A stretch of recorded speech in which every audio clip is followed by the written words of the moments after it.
with the issue about the trade. Don't want to call it a dispute because it has not gotten to that stage as yet, but the refusal of entry of dairy products into Trinidad and Tobago from a local exporter.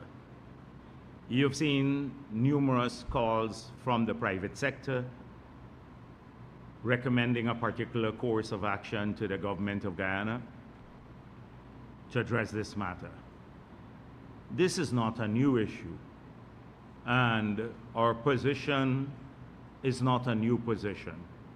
We've always been in the forefront of the fight for the reduction of trade barriers in our region. We believe it's essential to the promotion of wealth and the growth of trade across CARICOM. And so we've had a long-standing, stable position that phytosanitary restrictions must not be used to supplant tariffs, or in this case, because it's a free trade area, so there wouldn't be tariff, but they must not be used to stymie the flow of goods and services across our region. We have had issues with Trinidad and Tobago before. So let me say, going forward, that we will insist upon full reciprocity in matters of trade. That the way our goods and our exports are treated across the region, but in this particular case in Trinidad and Tobago, the same way their goods entering into Guyanese market would be treated. Full reciprocity on all of the issues. Because if they can insist on phytosanitary tests that we don't implement for their goods, but they want to conduct on our goods before they enter into their market, then we will have to deal in the same manner as they're doing with our goods. I'm trying to be a bit careful here because we do not want, we have great relationship with Trinidad and Tobago. We have had a long-standing, healthy trade relationship, and we don't want to sound jingoistic or as though we are spoiling for a fight. All we want is that our exports, our goods, be treated fairly in their market as their goods are treated here. I want to urge you to pay attention to the presentation by Minister Vikram Bharrat at the 19th UN Forest Forum.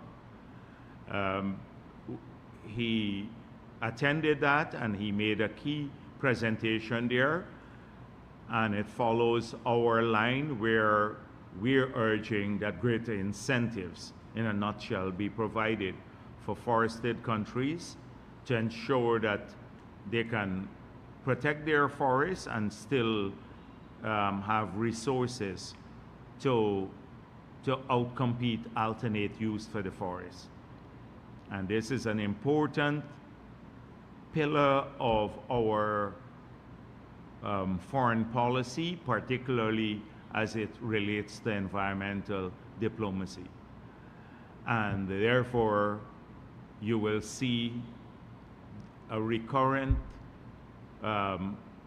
thread of similar positions taken at various fora. We plan to make a case at the G20 meeting. President Lula said that Guyana would be invited later this year And I probably will attend that to argue that this could be done in a manner that doesn't burden the world but provides enormous climate benefits to the entire world. And there could be, as I explained earlier, there would be various models from which to choose. So menu approach to what countries may want to choose. Some may choose a market mechanism for seeing the flow of funds from the sale of forest carbon, and some may want to use public resources, but all designed for the same benefit, which is to preserve forests and recognizing the important role they play in sequestering carbon in our atmosphere, but at the same time allowing the countries to utilize the resources to meet their development needs. So I want to urge you to look at that, because the presentation, often these things don't get enough attention locally, but they're important plank. This position is an important plank of our climate advocacy globally. We anticipate that the 29th UN Conference of Parties in Azerbaijan would be one about climate financing mainly. The success of that conference would revolve around its ability to provide predictable financing for climate objectives, including to support the introduction of renewable energy. So please pay attention to that. The third issue is Starbuck News has this running series from Mahi Paul and Figueroa talking about the Public Accounts Committee and how it doesn't meet often enough, and Starbuck News loves to editorialize on this matter. But once before, Gail Teixeira debunked all of the lies, and they didn't give it the kind of prominence that it deserved when she made a detailed press release showing how many sessions were held of the Public Accounts Committee, the achievements of the Public Accounts Committee in the current government from 2020 to now, and how the achievement of the Public Accounts Committee, they're far more than the last two sessions of Parliament, that from the Ramatara period and then the Granger era, because in both cases we had an attempt by APNU to avoid scrutiny of their records, and then now they're trying to rush through the scrutiny of their years in office, because those records are now being examined by the Public Accounts Committee. So what we will not tolerate the scanning, or no, the whitewashing of the accounts for that era, the 2015 to 2020 era. We will not allow that, whilst at the same time being mindful that we would we need to move to complete the work. So Gail Teixeira, once again on April 26th, issued a detailed press release. I think it's a press statement by her, outlining all of the achievements and comparing different periods, the 10th Parliament, the 11th Parliament, and the 12th Parliament, about what was achieved by the Public Accounts Committee. And you will see that in the 12th Parliament, which is the current Parliament, how much more has been done than in the past. So this attempt by Mahi Paul and Figueroa and some of the others to say, oh, we can't get the work done, is just a blatant lie. that's the third thing. On the issue, the press release issued by the Ministry of Finance about the phase one of the student loan write-off program. There's one issue there that may convey the wrong impression. So I just wanted to clarify that. I spoke with President Ali just before I came to the press conference, where it said that for the students to qualify under this program, they have to demonstrate that they've completed their course of study and graduated, and subsequent to graduation were employed or self-employed in Guyana for a minimum of 3 years, as evidenced by a minimum of 156 contributions made to the National Insurance Scheme. So it may convey the impression, if they don't have that evidence, that then they would not be eligible. So a person may be working, they may not have made their contributions to the NIS, a graduate, and be working 3 years here in Guyana, or may have been unemployed, but still in Guyana, not migrated, because if you migrate, that's a different story. But you're still in Guyana, you may have even been unemployed, you would still be eligible for the write-off. So you don't have to provide that evidence of 156 contributions made to the NIS. We want to make this easy for our people who have, the students who have outstanding loans. We don't want to put in conditions that will create maybe or minimize the impact of this initiative, which we believe can help a lot of people. So I just wanted to clarify that issue too. I just popped in at the Parliament at the time when Annette Ferguson was making her presentation. So she was all excited about my attendance there. And she said a number of nonsensical things, and many of them were answered by our parliamentarians. But she said something that, we're an oil-producing country now, and maybe we should consider giving out the house lots for free. Now, considering their track record, I don't even want to go to their track record on house lots or housing development. I'll deal with that a little bit later. So, a couple of points she's making. It sounds good, free house lots for everyone because we're oil producing country now. So, if she, not just Annette Ferguson, but APNU were to examine what has happened in this sector, they'd realize how much effort we have put into ensuring that people have the house lots and a home of their own. And this is consistent with our promise. So in our manifesto, we said we want to, in 5 years, do 50,000 house lots. We have completed 33,000 of those, and they're now awarding contracts to complete probably another 7,000 or so, hopefully before the end of the year. So we are on track to doing that, the 50,000 house lots.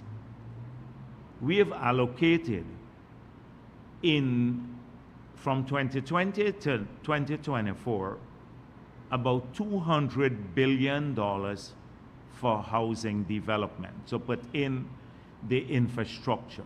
So it means roads, often in areas that are, if you go to the back of, say, Grove or the East Bank, These were jungle, basically, overgrown with trees that are 200 feet tall and stuff like that, that we had to cut down there. And build roads, culverts. We have to put in water, electricity, all of that.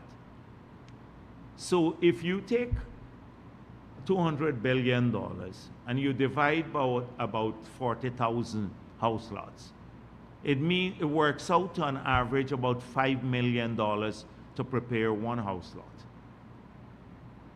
We're selling that house lot at a low income end for $92,000, $92,000 to $200,000.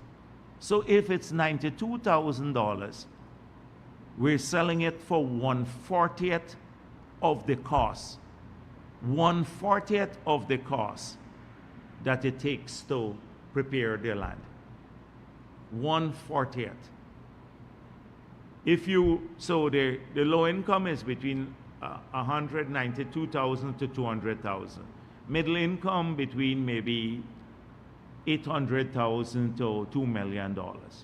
So if it's middle income, it's maybe 6 times the cost, or if you're at the upper end, like $2 million, it's still less than half of the cost. And then for the high income group, the average price is, so it goes from 1 million, and then one area it's 6 million, but the average price is about 3 million.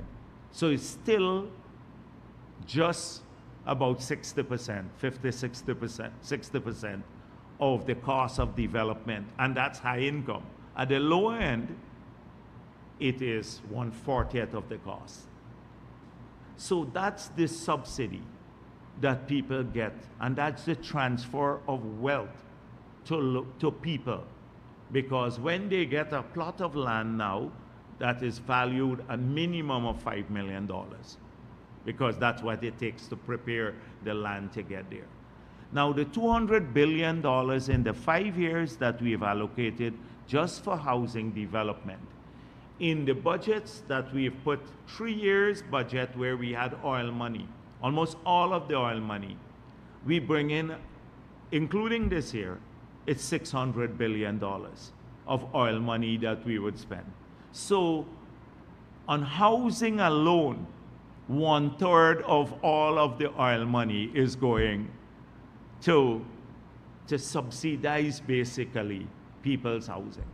And that's only on housing development. I can go to the other sectors. I don't even want to start talking about scholarships or part-time jobs or anything else. Just on one. So people, they don't even analyze these things. Talk a lot of nonsense, emotional things in the parliament. Oh, oil money now, we could give everybody a free house lot and free everything.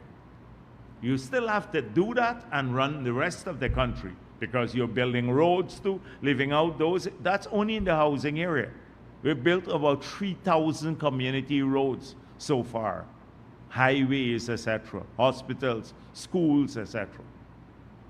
And 1/3 of all of the allocation from all of oil money up to the end of this year, 2024, will be from that sector. I see some of the APNU people. So Gordon Mosley posted something, X amount of money. The report, the minister says we collected X amount of money from the oil sector.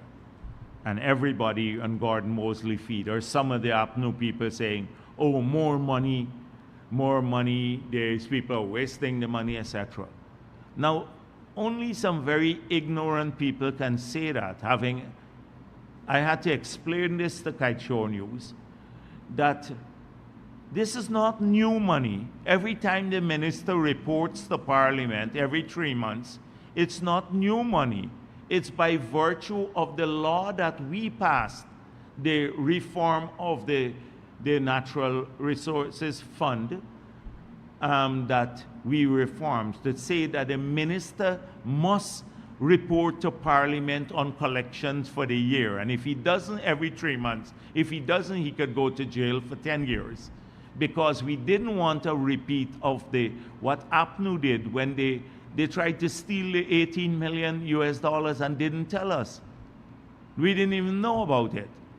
And so this is not new money. It's already in the budget. The budget says 1.5 billion US dollars will come in from oil and gas resources this year. Every time they go and say 250 million of the 1.5 billion has come in, APNU people say, oh, new money come in, more oil money. It's not a new money. It's the same money that we program at budget time. It's just that we're reporting on its receipt now. And so you have a lot of ignorance out there, particularly in the leadership of APNU. You know, when you have this sort of ignorance there, you have a lot of emotional things concerned. And I just wanted, because I heard her say that sitting there, and I'm thinking, oh, really? If you only had read something, then you wouldn't make that kind of statement in the National Assembly of all places. And I hope that they will pay attention to this. A full 1/3 of all the oil money, so in the years that we've been in office, has been dedicated to housing development, subsidized house lots for people of this country, so that they're getting back the oil money, but they're not getting it in cash. They're getting it in a house lot now that cost them $92,000, but is valued at minimum at $5 million or so. So I just wanted to issue these clarifications, because sometimes you see it all the time on these issues. So we've seen APNU now. I think they believe they have to start making promises again. So they said, this is what's coming out now. These are their new propaganda sheets. So I'll buy a coffee for someone here if you tell me what it reminds you of. But President Ali promises benefits the Guyanese by 2030.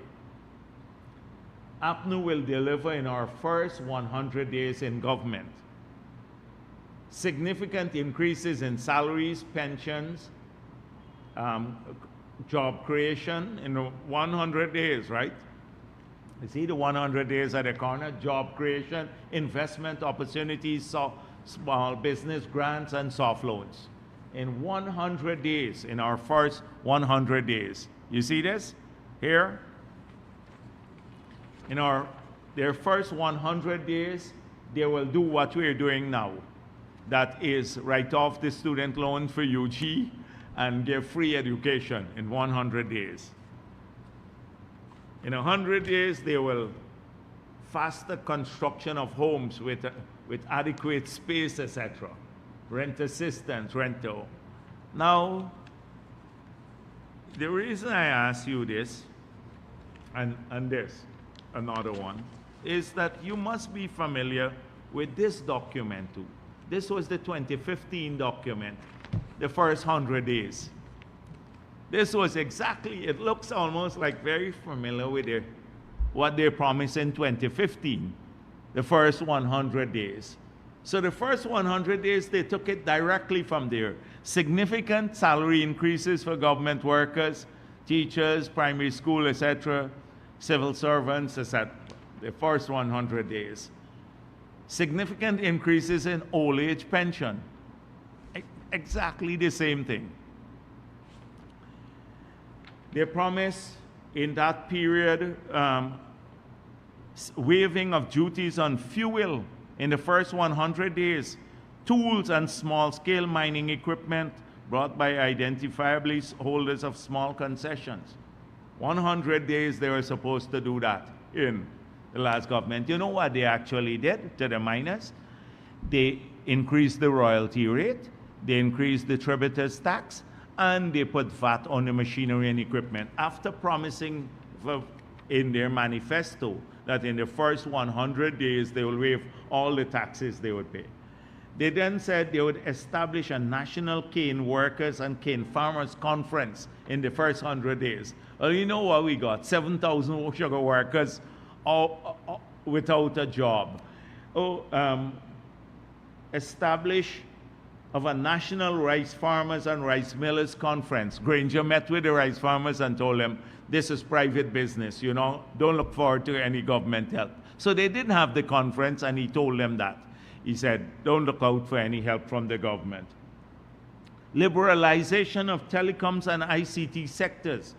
You know, that ended the whole 5 years. They didn't do it. We did that when we got back in office, 3 months after we got back in office. We had left even the legislation for them. In fact, the legislation was already tabled in Parliament. They never did it in the five years, and they promised it in 100 days. So this is the same old worn APNU. Same old worn APNU. They're putting out these things. Nobody believes anything that they say. Nobody believes anything they say. And they had a lot of help from Kaichor News. Kaichor News too, because there's a pattern.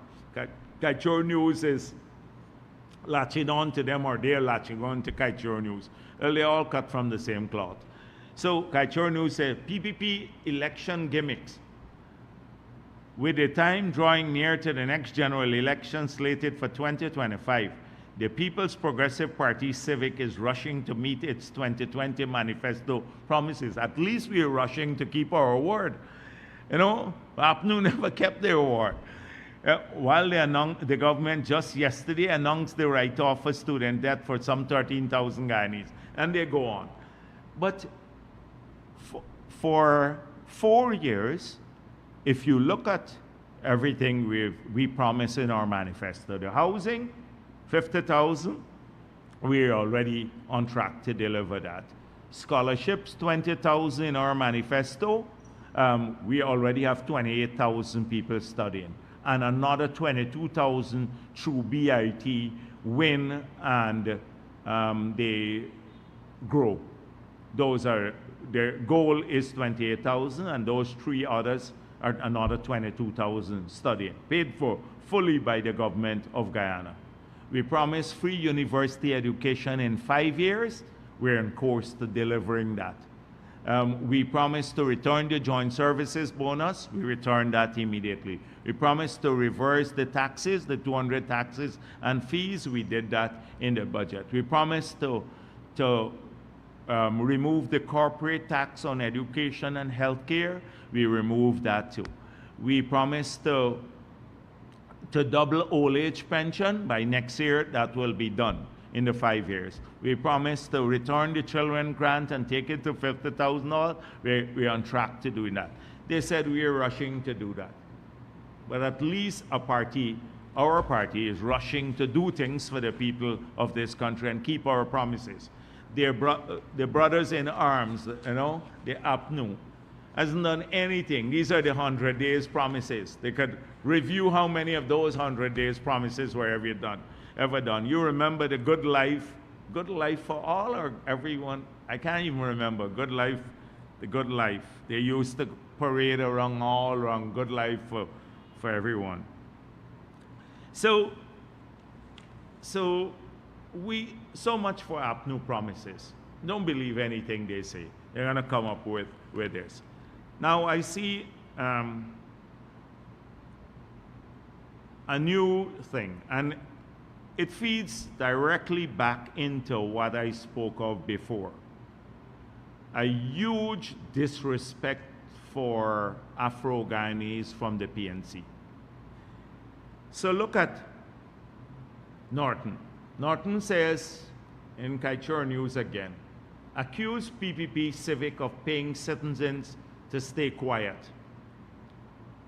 So he said that the reason they cannot mobilize people to protest is because PPP is paying their supporters $40,000 the stipend, the part-time job so that they wouldn't protest. So he can't mobilize protests anymore. We are bribing people, not their supporters, not to protest.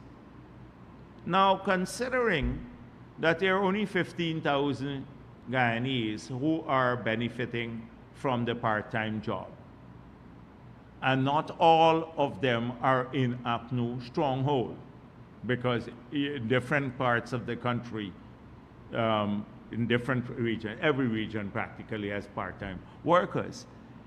So this is not just a lame excuse, it's very disparaging. And long before we even got back into government, they were having a hard time to mobilize people to protest. Even in the 5 months period, they could not get people to come out because APNU supporters saw through the lies that they were telling them when they tried to swear in Granger 3 times. So this is very, very disparaging, that to say that people could be bribed by the PPP, that they're bribed. Not that they got a job that he should be happy for, a part-time job, and that they're studying. But the scholarships they get is a bribe to keep them away from protests. So they're going to upgrade themselves, get a degree or something, but that's a bribe. The contracts that they get is a bribe. The part-time job is a bribe. This is how they view people. When you believe you own someone, that's how you behave. You know, I'm offended now. How dare they take a job or get go on to study? This must be a bribe. Ownership. And if you think that is unique to Norton, look at Roysdale Ford. Said, leader hopeful for the People's National Congress reform.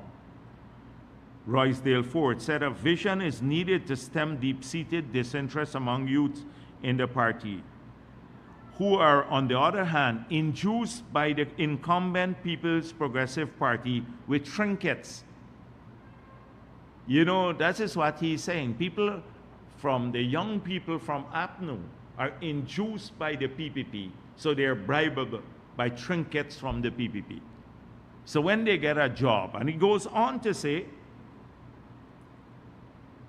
they're being enticed by the PPP's handout of cash consort tickets and menial labor contracts.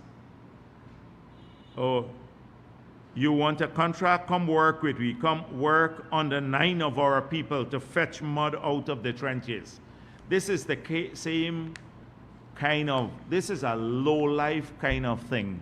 Cathy Hughes doesn't have a monopoly over the word low-life or low-life. Roysdale Ford is a full-fledged low-life for calling people who get a cleaning contract, a menial labor contract. Of course, they can't secure lucrative arrangements through the Gaming Commission. They can't do that. So they have to work for a living. They have to work. They have to fetch things. Because they can't do like extort people through the Gaming Commission and stuff that happened under his tenure there. This is the view they have of Afro-Guyanese.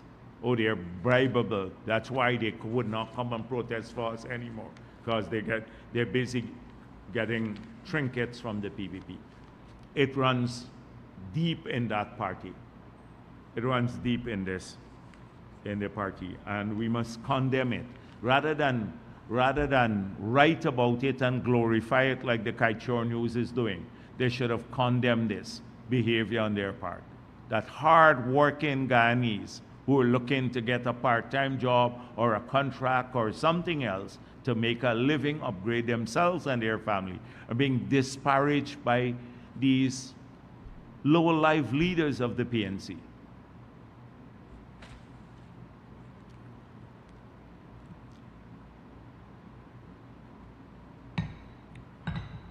Now, there's a whole view here of from the Starbuck News. And I said before, the editorials often, you don't know who writes them, but clearly there must be a really deep-seated PPP hater in writing these editorials, or some of these editorials. So the first one speaks about permanent secretaries, and they said the one permanent or two of the permanent secretaries, Chanel Hussein Autar and May Thomas, were at the PPP's Congress. So first of all, let me make it clear that permanent secretaries are political appointees. They're appointed by the president of the country, not the Public Service Commission. The Public Service Commission appoints civil servants, public servants. The ministers and permanent secretaries are appointed by the president of the country. That's in the Constitution of Guyana, and that we didn't put there. Secondly, people are free to practice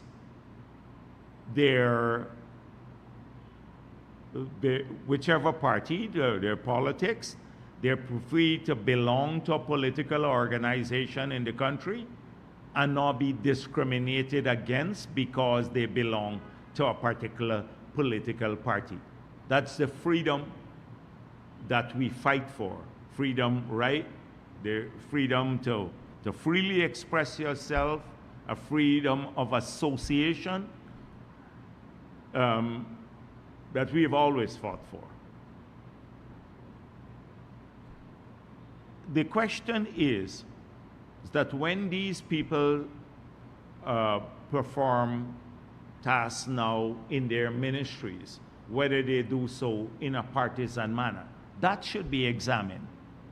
Whether they do like Valda Lawrence and argue, I only want PNC people to work here. You recall that, the famous outburst from Valda Lawrence. You've never seen this with these people. They're consummate professionals. They belong to a political party, but they are technically qualified to. And they operate in a professional manner in their jobs. I thought that the Starbuck News would have looked at the ethnic cleansing that took place after APNU took office, where almost all of the Indo-Guyanese permanent secretaries were removed. Almost all of them. I think there was one for a short period, not the full 5 years. If you look at the composition of permanent secretaries now, you will see that it reflects the makeup of Guyana under this government. People of every race being there. And so we get criticized. Suddenly it's a return of paramountcy of the party. Do they understand what paramountcy? We did not force people to come to our Congress, where in the past the head of the army had to go to the PNC Congress on public servants. The circular would go out to say, we expect you to attend the Congress. We did not force any public servant to go to our Congress. That would have been paramountcy of the party. Not because two persons who are members of this party but have a job in the government, that is paramountcy of the party. It is just a jaundiced kind of analysis. And it's something that we need to all condemn. The second editorial,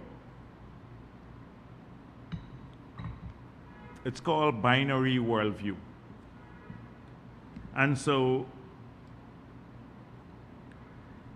they quoted me as saying, during the party congress held last weekend, General Secretary Bharrat Jagdeo was quoted as saying, "We support NGOs.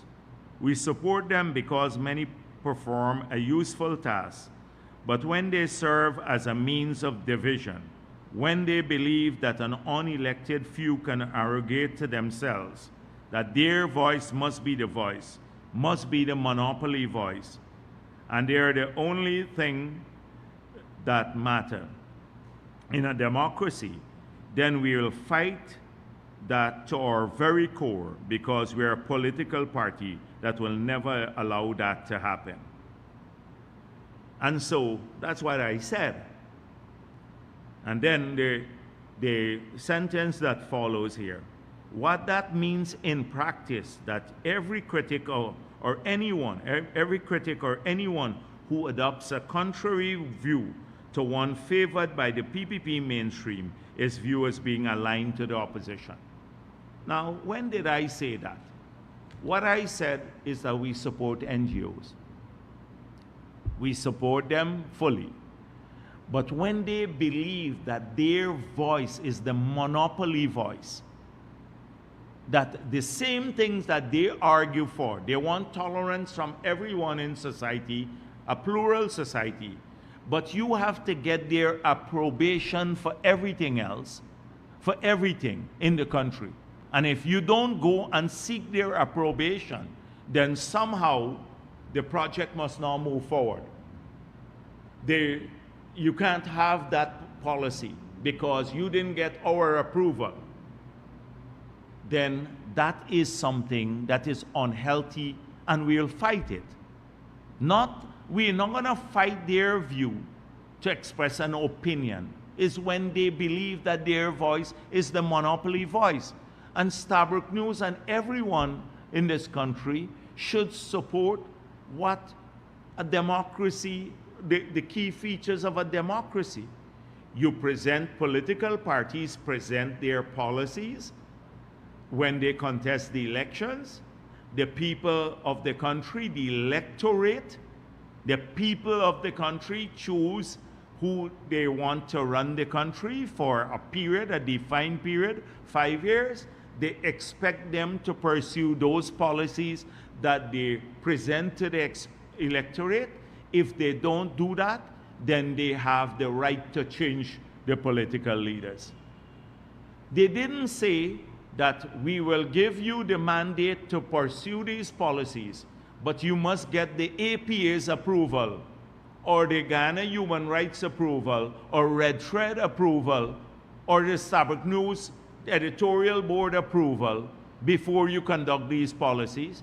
They gave you a mandate to do that. And if you don't do it, then they change you. But here they believe, and that is why the editorial goes on to talk about the president's criticism of the APA. The APA, and I saw a long statement from the APA saying, oh, the president called us political, we're not political. Not that in the 5 years when the head of the APA was the deputy leader of the APNU AFC list, the head of the APA, when in those 5 years, they didn't say a single thing about the 2,000 Amerindians who were fired by APNU. We were the ones fighting it, the People's Progressive Party. They didn't say much when APNU tried to dilute the Indigenous Peoples Commission. And I think they were complicit in this so-called revision of the Amerindian Act, not to strengthen its provisions, but to weaken the provisions of the Amerindian Act, because the key government officials including in Parliament, government, ministers in Parliament had already made known their position on Amerindian land. If you get more land, you can't get more oil money. APA stood by when all of these things were happening. Then when the APNU dismantled the Amerindian land titling unit that we had established and left with $10.2 million to continue the demarcation work and the titling of the communities. Where was APA? Where they were in bed with APNU, because the head of the APA at that time, or just before that, was the deputy leader of the list for the APNU AFC. So forgive us if we're so stupid as to link them with the politics. And now, of recent, again, we embark on the sale of forest carbon. We raised $700 million. We decided with the two shows, 15% of it will go directly to the Amerindian communities, and they would still benefit from the other 85%, but 15% would go directly. We came up with a formula approved by the NTC, which is the elected body, a gathering of all the elected bodies, the officials, the two shows, senior councillors, etc., across the whole country.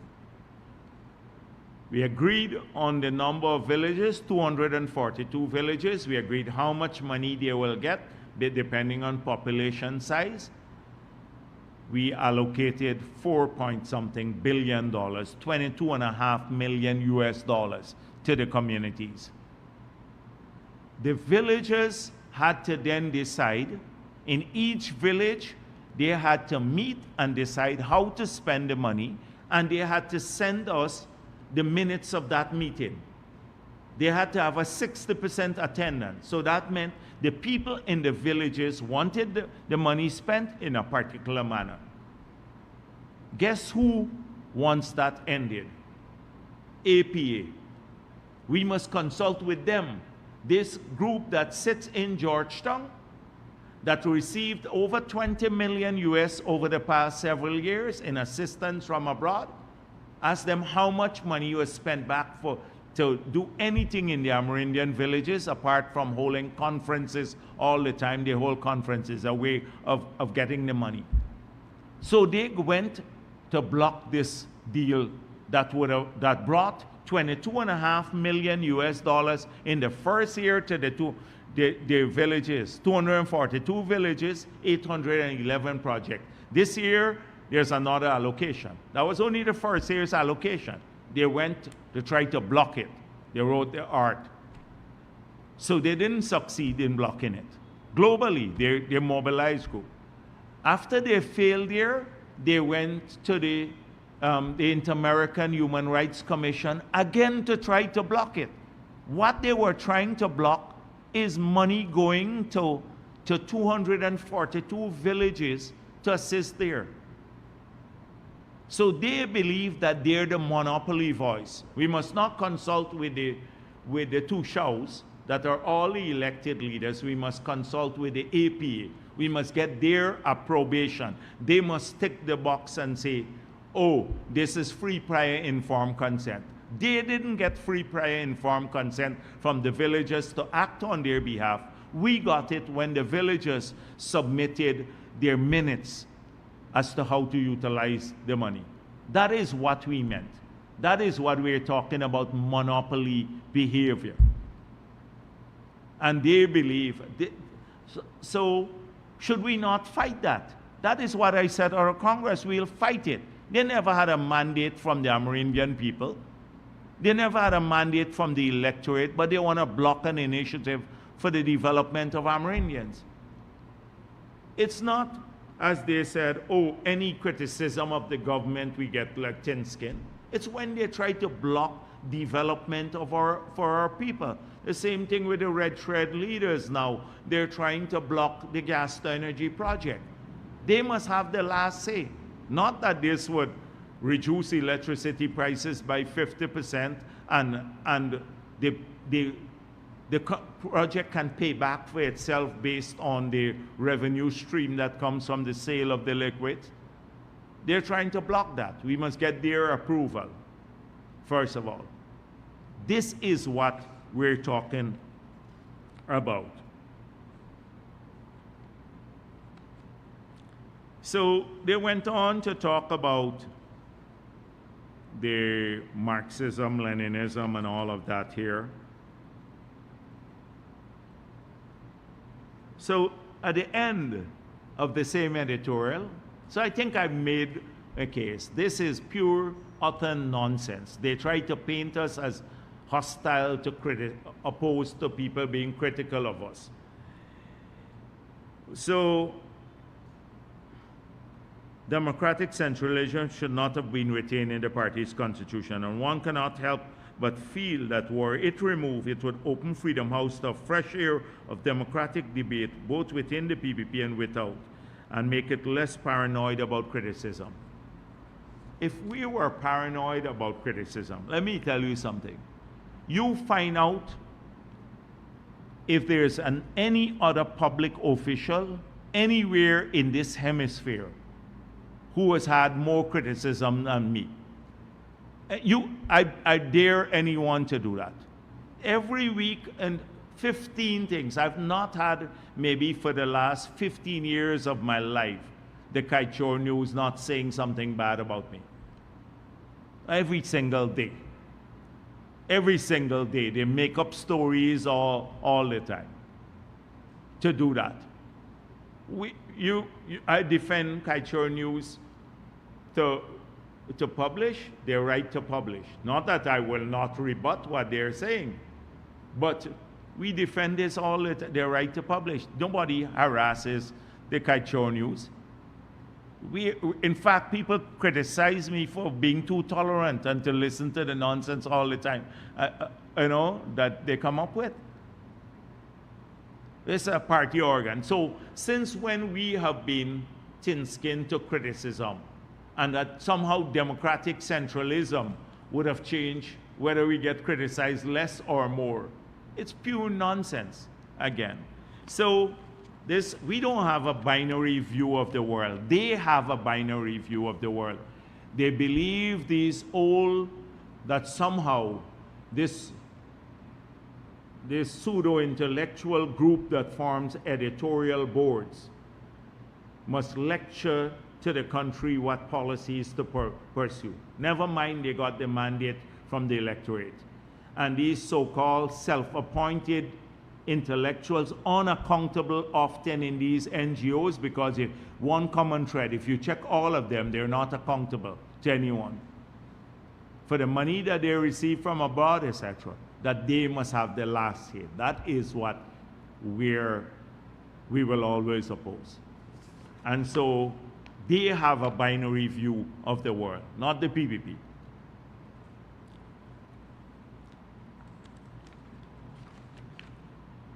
So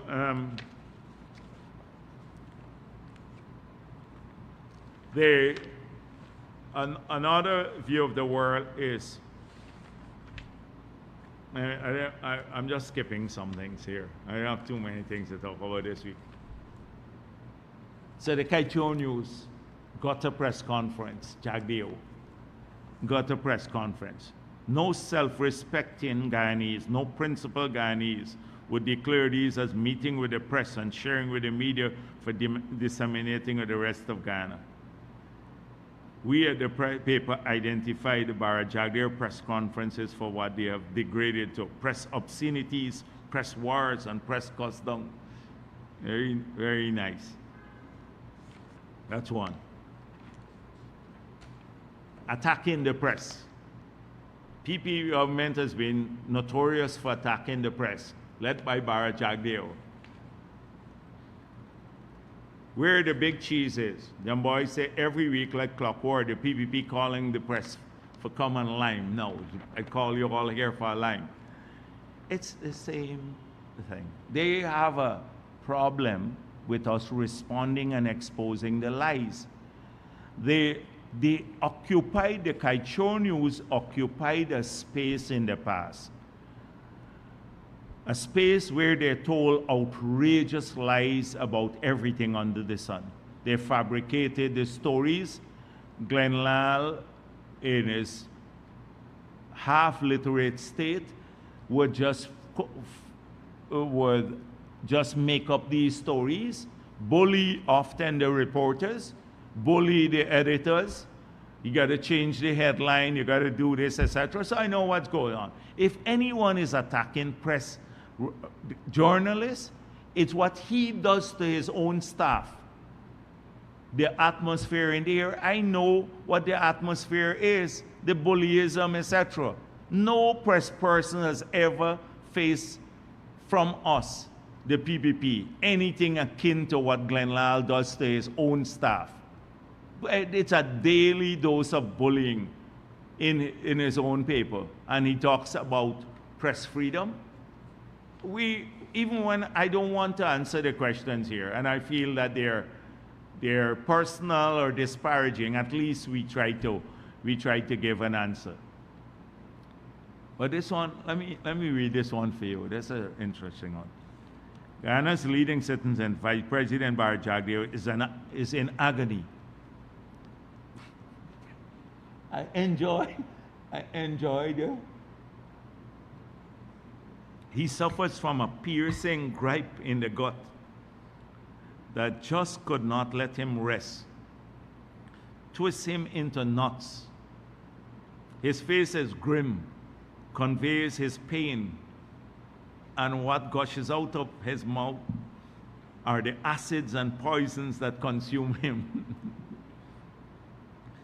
Jagdeo says that he is about democracy, that Guyana is strong and still growing democracy. I can go on, it's really funny. When every Thursday as I prepare, I get these things and I have a good laugh before I come here. This is the stupidity of what goes on there, whole day. This crazy obsession.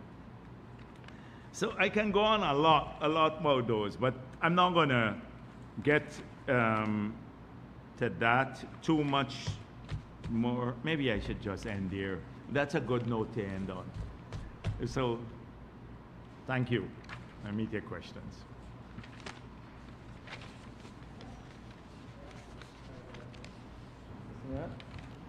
Good afternoon, Dr. Jagdeo. Danish critic for Daybreak News. Citizens, information in the media has been circulating about Venezuela's occupation of Coco, and there's not been much release or enough information spread to bring clarity to the citizens. Can you bring a little bit of clarity as to why the government is so calm as it relates to this? So I've seen a lot of propaganda from some of the extreme supporters of the PNC. I must say it's not been so with the mainstream. Mr. Norton has taken a more balanced position on the matter. But the wild ones who hate the PPP rabidly, they've been saying that, oh, look what's happening, we're allowing Venezuela to take over Coco Island because they are building some bridge from Venezuela to their part of Coco. Remember when the award was made, the island was split in two, and we had the eastern part of the island, which they subsequently took over. I don't know, 50 years ago. So if anyone were to just read the history of Coco Island, you would see that Venezuela forcibly took over that whole island when they were only entitled to half of it based on the 1899 award, and that took place a long time back. So they were building this bridge to their part of the island, which is, I guess they have a right to do, but we have made it clear, and the relevant bodies have been written to, consistent with the Argyle Agreement and the provisional measures announced by the ICJ. We have notified all of the relevant partners, both of a multilateral and bilateral nature, about the continued attempts by Venezuela to build up a presence at our border in a threatening posture, and that it's inconsistent with what we agreed to, which is that we want to keep this region as a zone of peace. So we're very vigilant. We're very vigilant. We're watching the developments. We've been working with our allies on this matter, and our primary preoccupation is the retention of our territorial integrity and sovereignty. Dr. Jagdeo, just recently the PPP held successful, as what is touted as a successful 32nd Congress. From your experience and from what you're seeing, what is your take on the expectancy out of the opposition's Congress? And you've always had a lot to say about the oppositions and their ability to do things and manage things. Knowing what it takes to pull off a good Congress and showing people that, what is your expectancy from the PNC Congress? So a lot has been written about our Congress recently. And maybe I should. I did not want to speak much about it because the Congress and its results and the entire atmosphere, they speak for themselves.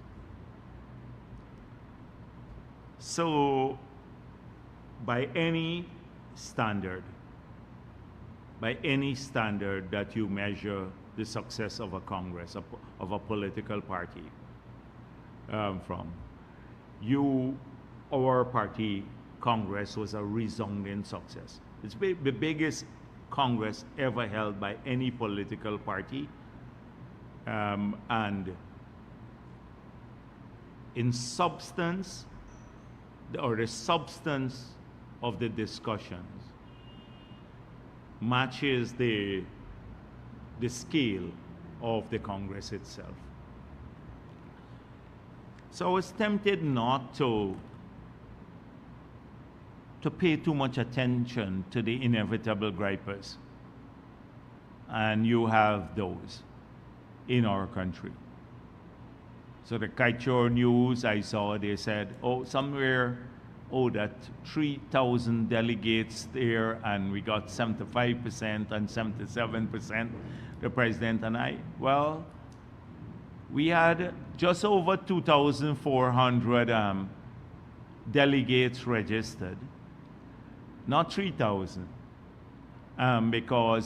but we had more than 3,000 people attending the conference because we had a lot of observers who participated fully in the Congress but could not vote.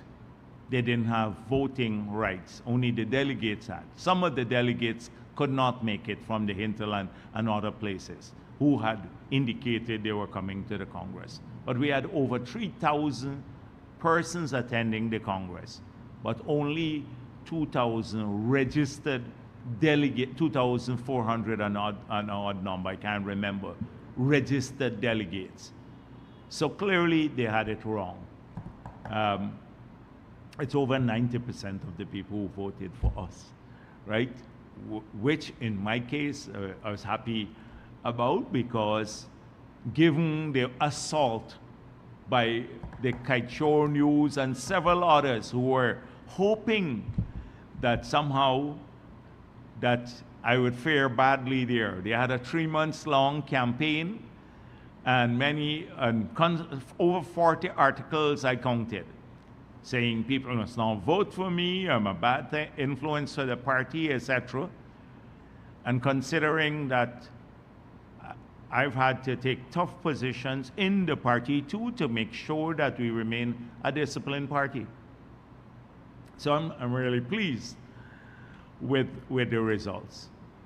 So that's the first thing. They had it wrong, the Kaichor News. The second issue, they had something about a guy wrote about some lists being circulated at the Congress. Now, a number of people came to me. Some who did not do so well showed me lists that were generated after, I think, the Congress. Some said, they showed me lists that my name was not on it, your friend's name was not on some list. It doesn't matter. The thing is that people campaign in a positive way.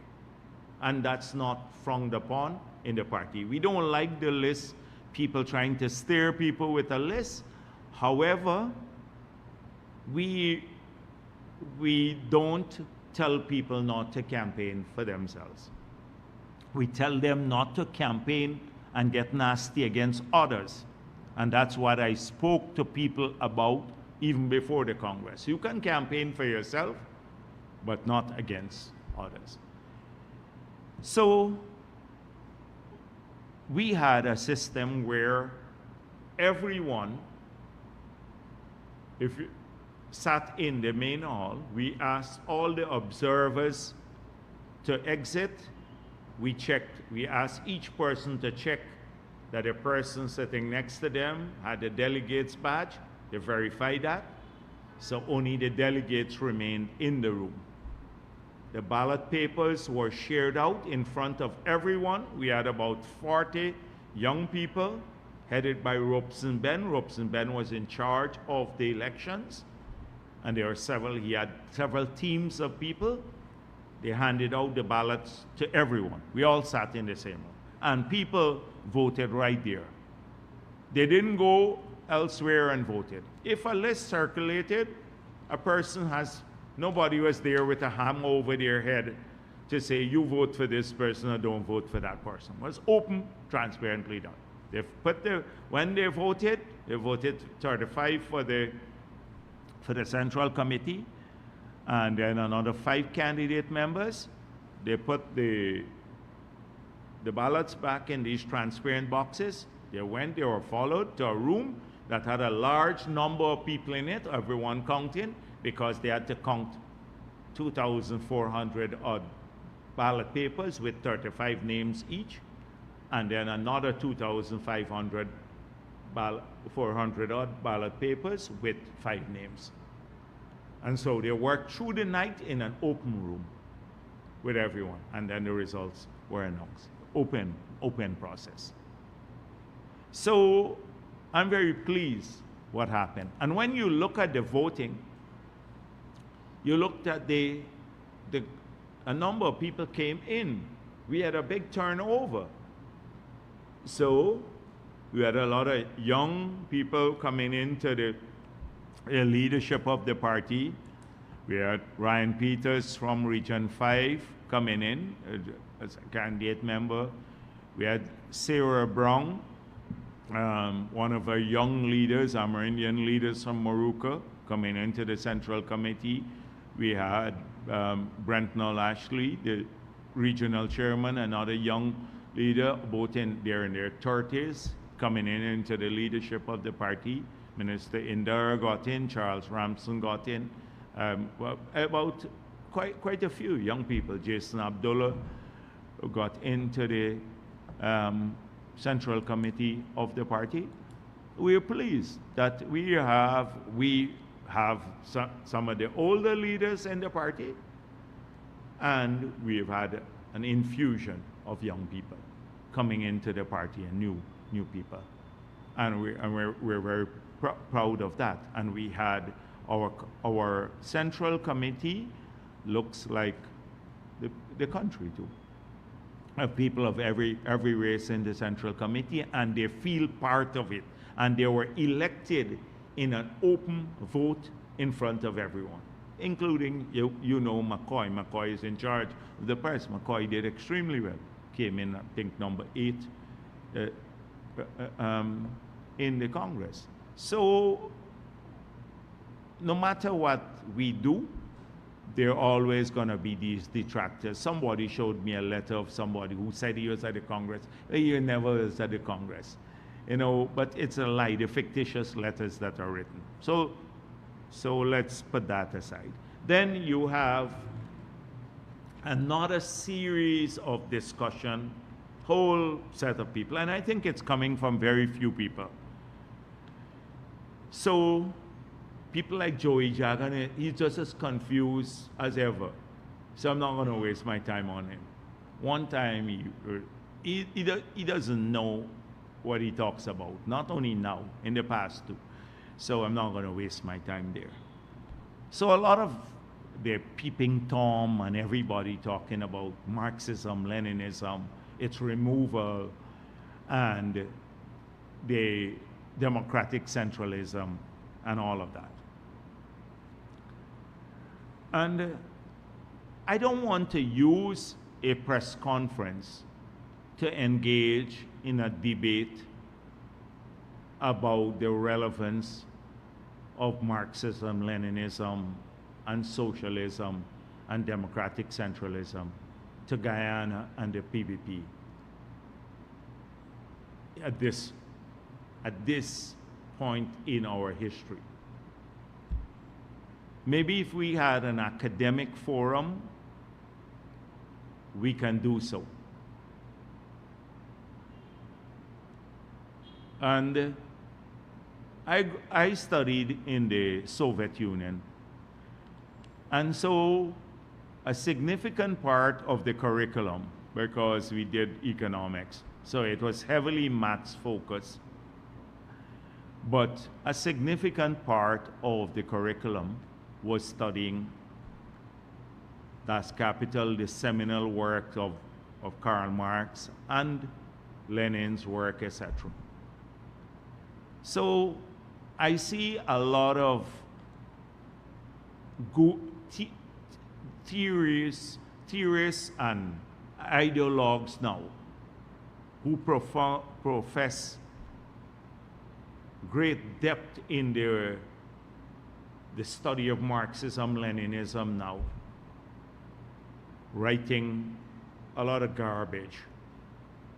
I think they're Google Marxist-Leninist. So they Google something online.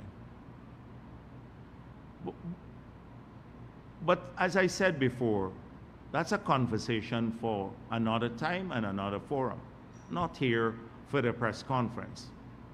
But I know that ultimately the goal of a Marxist-Leninist society is a society that does not have private capital or private ownership of anything. The state owns practically everything. And secondly, is a society or a party basically. If you're a Marxist-Leninist party, you can't believe in God. So I made it clear that the People's Progressive Party believes in, and we believe that, and the Congress, and so let me say this. Now, one or two persons may have a different view and write a letter here or there, but the ultimate guardians of this party is not Jagdeo. It's the membership of the party and the delegates of this party. And they at the Congress of the party, they had these amendments, and they all unanimously agreed to the changes in our Constitution to remove Marxism, Leninism, and socialism. So it's a great sort of arrogance for any one person or any others to say, oh, this was my view, and my view should have prevailed. If they believe in this party and what we stand for, they would know that our Constitution says that the Congress is the highest organ of this party. And if the Congress says it wants changes in the Constitution, then that's where the changes will be made. It's not in the Kaichor News or some sour grape people or a couple of others, or people who pride themselves as great ideologues. You know, the people, the membership of the party says this. And I've never seen, for those who are talking a lot and some here, when people join this party, because it says, I have the Constitution here, any resident of Guyana to get membership, 18 years or over, who subscribes to the aims, Constitution, and policies of the party shall be eligible for membership. I've been in this party from the 16, before that BYO, 13, I joined. I've never ever heard, when we do membership drives, anybody ask someone, are you socialist? Are you Marxist-Leninist before you join the party? We've never asked. You ask how many people who have joined this party have joined because of socialism or Marxism, Leninism. They believe that this party fought for freedom in this country, has fought for the interests of our people, is a party that seeks to bring people together across race and religion and class, and they see themselves as wanting to be part of that. Not because of some ism. And they got membership of the party. If we had to stick strictly to what was written in our Constitution, you probably have 10 persons in this party today. So, for those who talk about introducing, I see them talking about ideological plurality, and you mustn't have that. Well, the party says here that that's what we're trying in the Constitution. The old Constitution says, at this historic juncture, the PPP is committed to the establishment of a national democratic state which will embrace political and ideological pluralism. I saw one thing saying, how you can never do this. This is a contradiction. You can't have ideological pluralism in this party. But that's what we're embracing here. Cultural diversity, racial equality. This is in the old Constitution before we change it. So we could have endless theoretical. I see they resurrected Walter Rodney now, and said that Walter Rodney spoke about the relevance of Marxism, Leninism in a global context. And it was a different era when Dr. Rodney made that speech. But the key points were, this was a 19th century ideology developed by Marx in a European context. And at that time in Europe, you had many societies still organized in a feudal fashion, not even fully capitalist, for a working class movement in those countries. Now, it is basically, if you are saying that we are so intellectually bankrupt that we can't, outside the context of this ideology, determine what is good for our country, our people, now, what they want, then forgive me, I can never subscribe to that. I believe that we are not so intellectually bankrupt to do that, to determine where our people want to go. And we made it clear in this party, the end point would always see people of the working people in our policy making being the target of our distribution, our wealth creation and distribution policy. We repeated that here. It's in the new constitution. That's the ideology, the working people. But we want people can have ideological plurality in the party. What if a man who is a businessman, who is capitalist, wants to be in the party? Should we shut him out? What if you, as a young person now, you want to start a business? Should we say, you can come in the party now, but when you start the business, we have to throw you out because you're capitalist? We can't have that. We'll always have ideological pluralism here in the party, but the ideological pluralism in the debates must ensure that our working class ethos remain constant.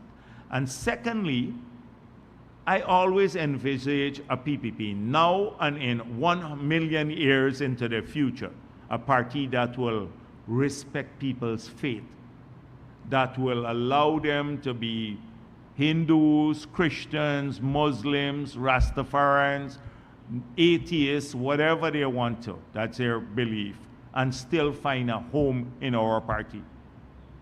Not to, at some point in our time, since we are in only a stage in our development, at some point in time, they all have to become atheists to be a member of this party.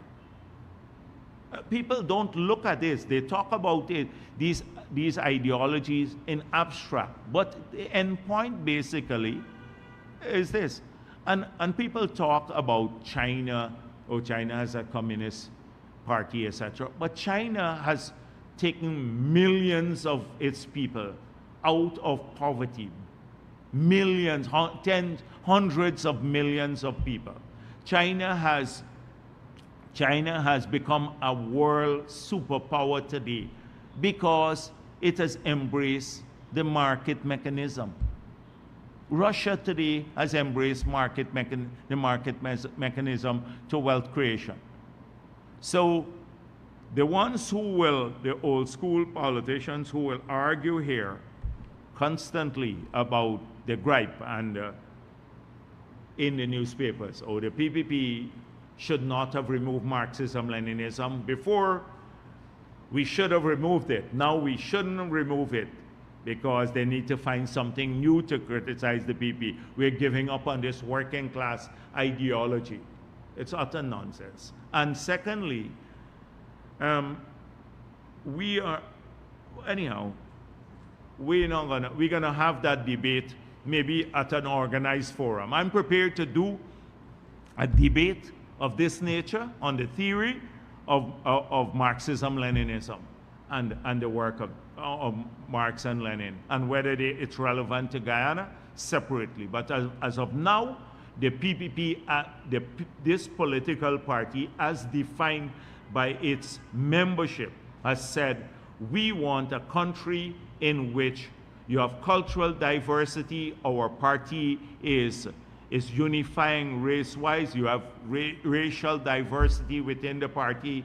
We believe in freedom of the religion. We believe in ideological plurality, all of this. But our primary purpose of our policy making is to get people, working people, out of poverty into job creation, to grow their wealth.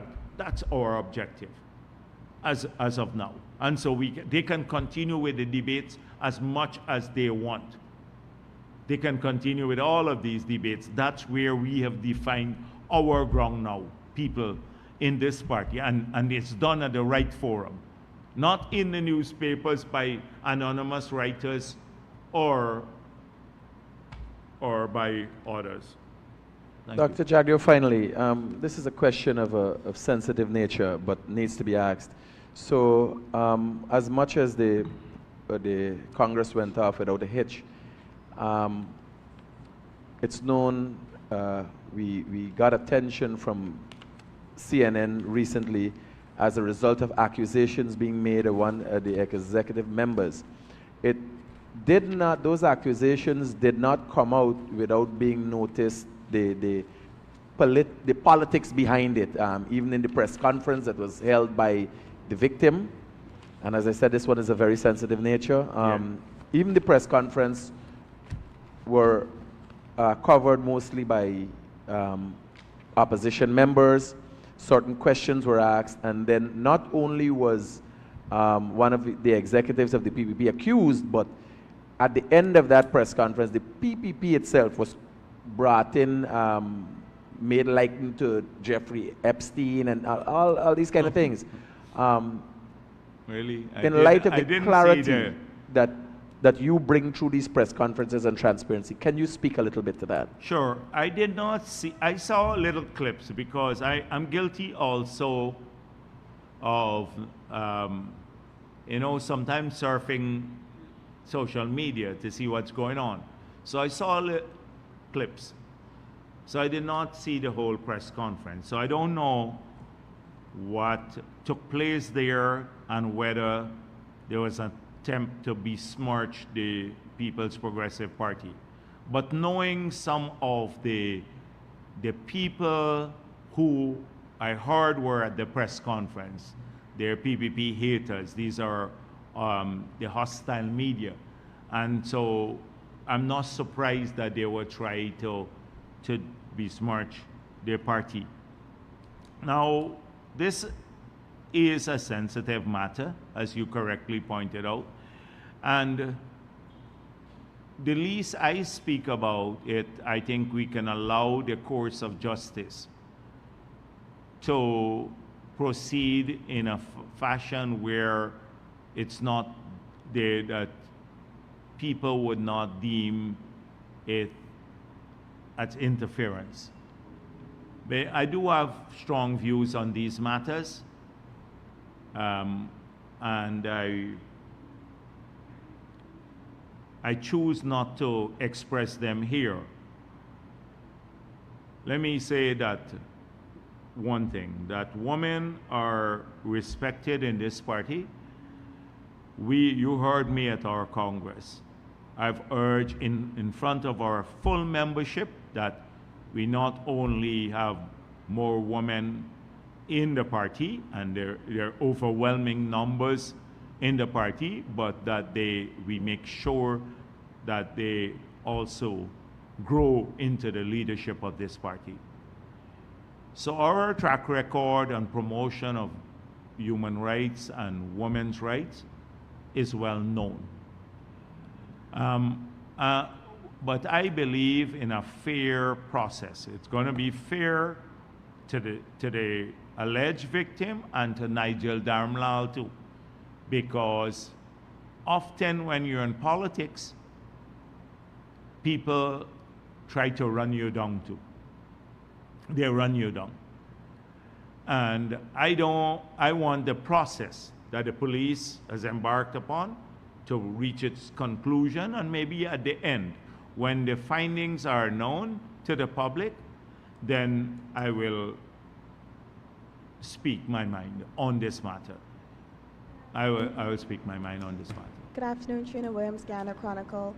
I want to bring you to the current state of the opposition.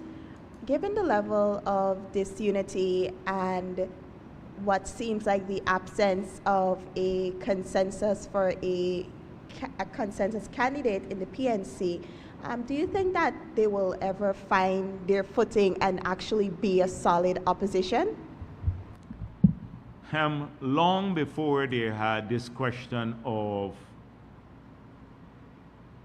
the Congress and choosing their leader, they were not a productive opposition because they chose not to represent the people of this country. Everything for them was about race. And as I pointed out, that's not a viable strategy in modern Guyana. People just are tired of it. So I don't see that that happened before. So regardless of who emerges victorious at the Congress, regardless of who the leader would be, they will fall back to the same kind of rhetoric because they have no vision, they have no track record, and they're unwilling to do what it takes to reposition this party in the future. They can't do it before 2025. Nobody believes them about anything they say. How could you believe any promise they make? And look at the both candidates, the front runners, talking about, oh, people are being bribed now to support the PPP or bribed not to protest.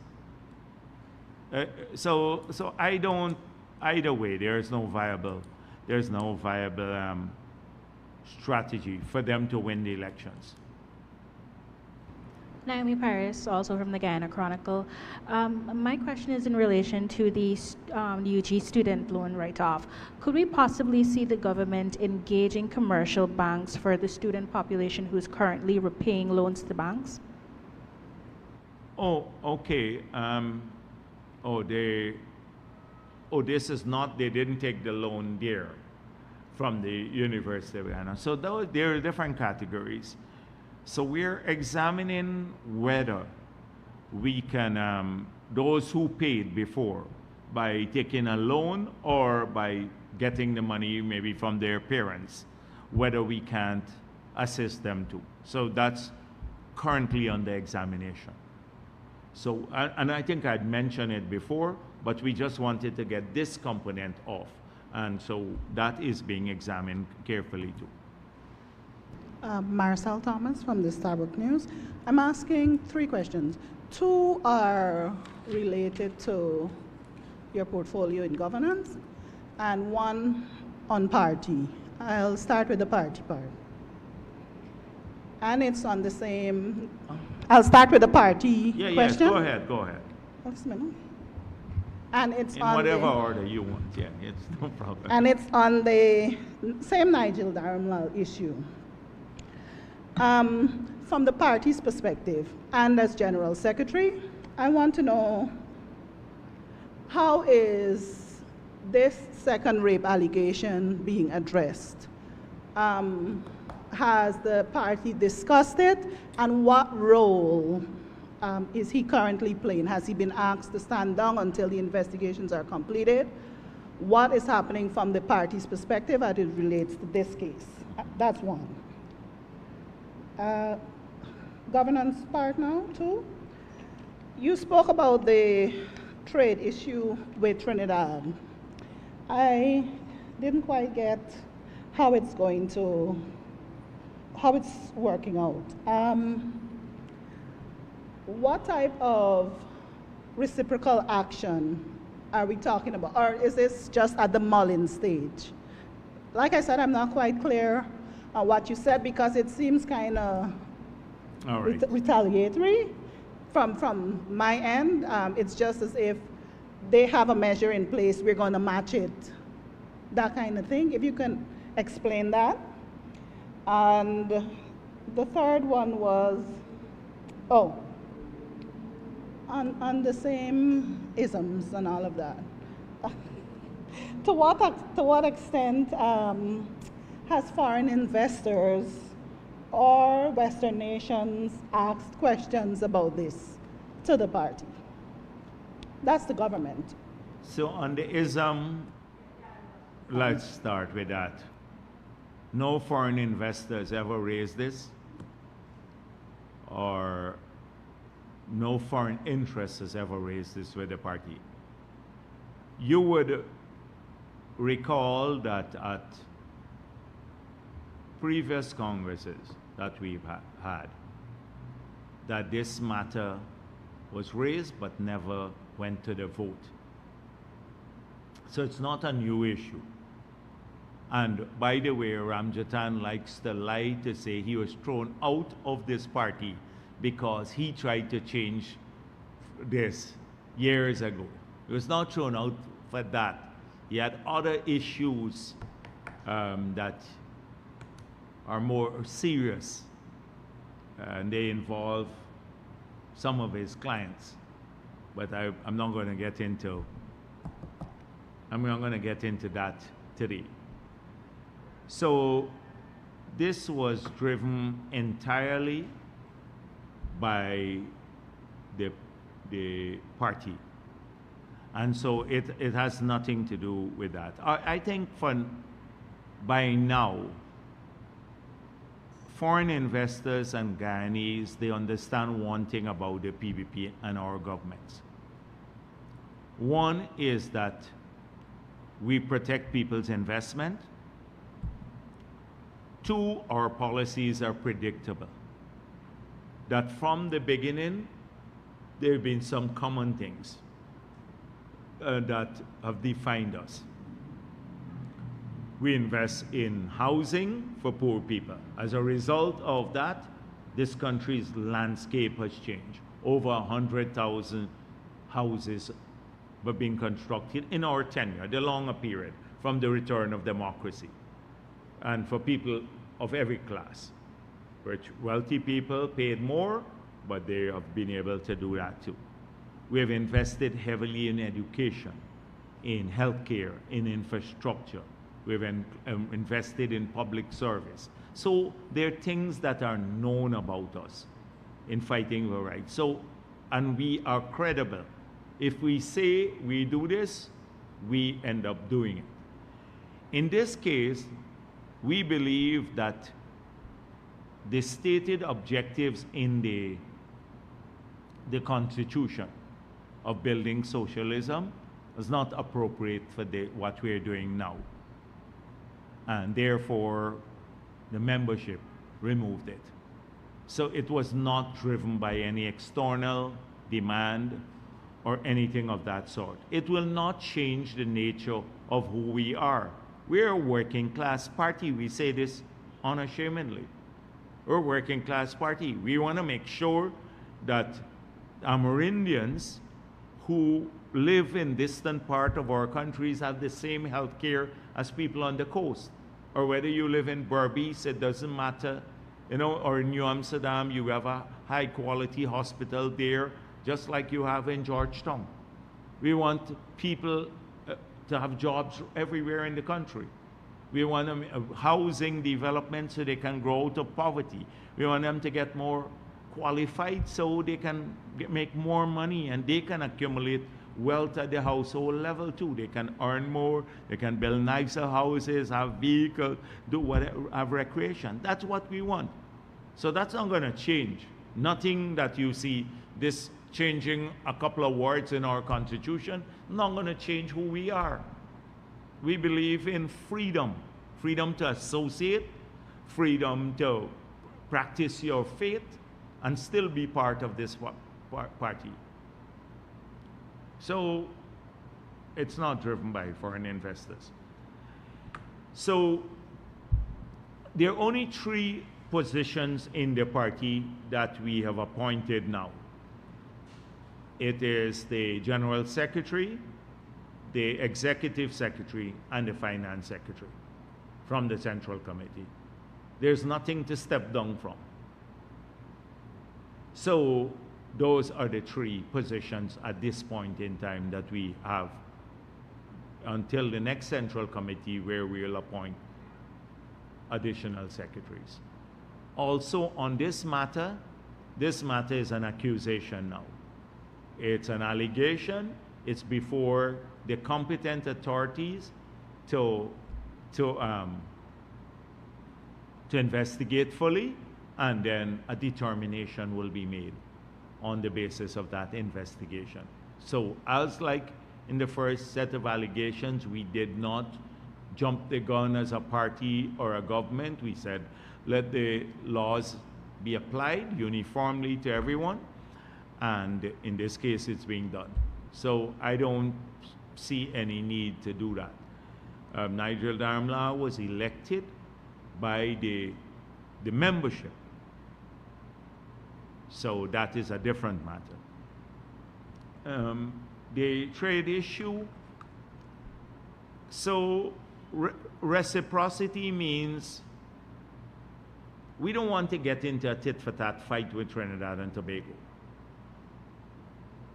As I said before, we have a good trade relationship, and I've seen a statement out of Trinidad and Tobago that they're trying to address the matter.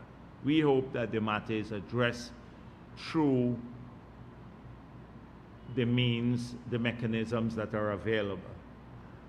However, if any country, I did not speak specifically about Trinidad and Tobago, I said any country believes that it could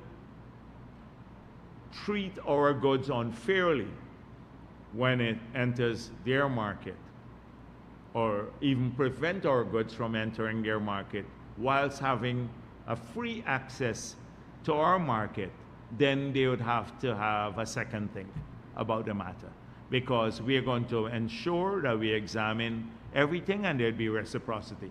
So it doesn't necessarily mean we're going to put in a repressive phytosanitary regime, but we'd ensure that on the balance of things, that you can't have unimpeded access into our markets, and then we'll tolerate restricted access into your market. We're just sending that signal, and I hope that it goes out clearly. Brings me to the follow-up. I wanted that. Why not go to the CCJ as is, so that the matter is clarified? No, so but the company has already indicated that it's prepared to go all the way. So they are the aggrieved party. They can go to the CCJ. You'd recall that when Rudisa complained, yes, the Surinamese company, they went, the beverage company, they claimed that the environmental fee, it wasn't a tax. I thought the CCJ made an erroneous ruling on that matter, because it was a fee, it wasn't a tax. And that if you, once you brought back the bottles, you could have collected back your money. So if you bring back the plastic bottles, you can collect the money. So it's not really a tax, it's a fee, a deposit basically. But I don't know how we presented the case. And we lost that case. I think it was maybe how the case was presented from our side. Because at CARICOM, when I was president, I successfully argued for nearly 10 years that it was a fee. That if they wanted, just bring back the bottles and you collect back the deposit. Yes, please. Good afternoon, Dr. Jagdeo, and that's Williams Patriot News. Sir, in light of ExxonMobil further ramping up production, we would like to know, can you say whether the EPA is fully equipped to determine if, by looking at whatever documents that they would have submitted, if they submit any, can you say if the EPA is fully equipped to determine whether this is being safely done? And if not, have they reached out to international experts to contract them to have their assistance in this? So last week I dealt with that issue, and I said that my briefing is that before they ramped up production beyond rated capacity, that this was cleared with the ministry. The ministry assured me their technical officers examined it. I spoke with the EPA. They said they had examined it carefully too, so they were aware, and it was done with their approval. Both agencies, the Ministry of Natural Resources and the EPA, and they believe it was done and it's safe. Secondly, sir, can you say if Guyana, with the country, would have already established a decommissioning fund?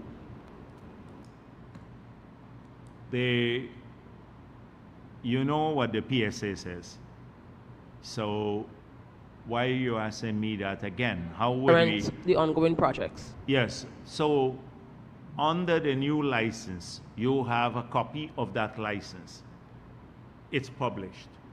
we've published all the licenses, because I saw in a particular statement the Kaichor News said here that these things are not available in the public.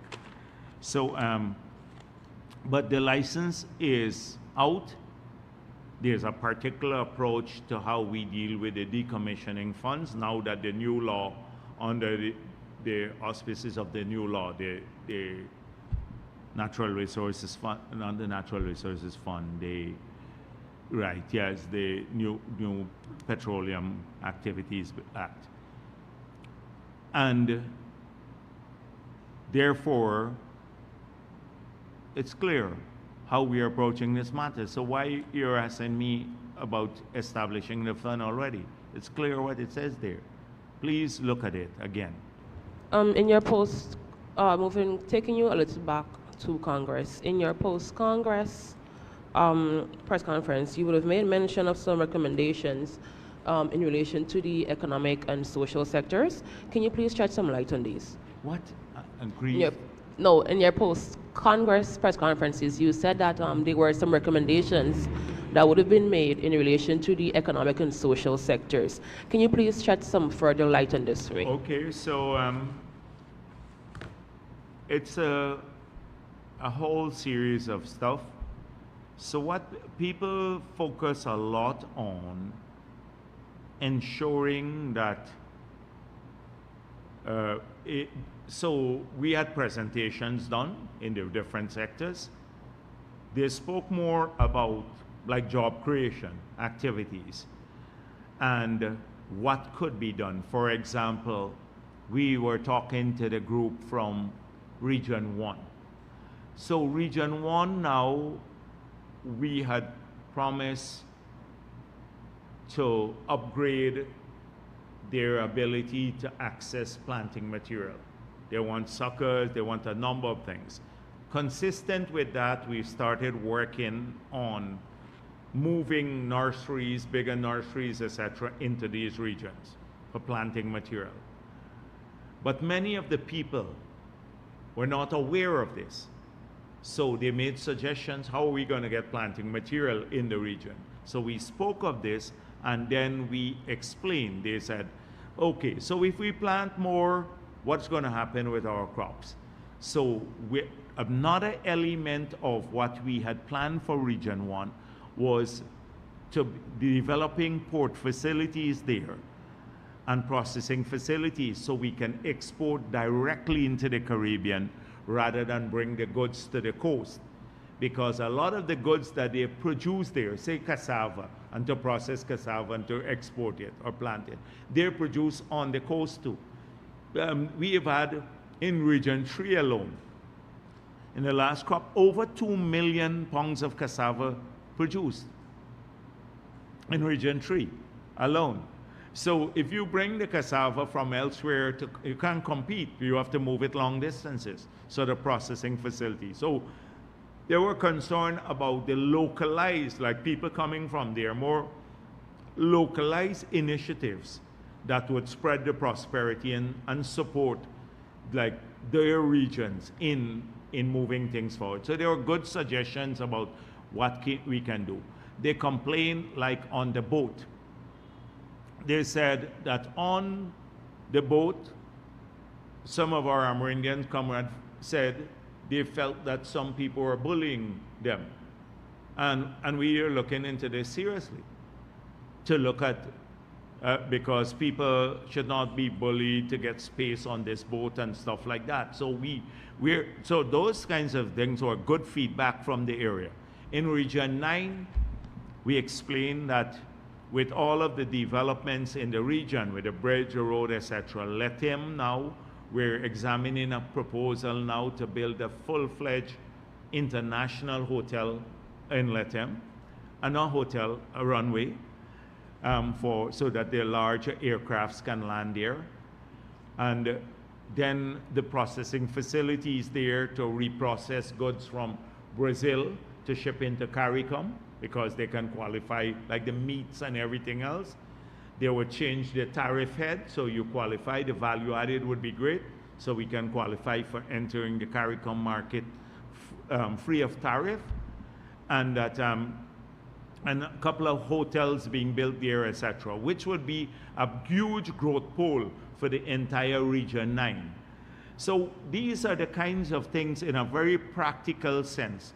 In people from Berbice, we talk about sugar and we talk about other economic opportunities, and we also talk about hemp. Some of our comrades from Region 10 spoke of hemp and how hemp can assist.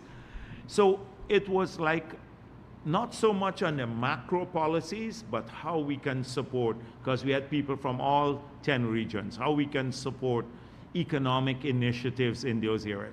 It was good to get a feedback on the functioning of the government system, so the health clinics.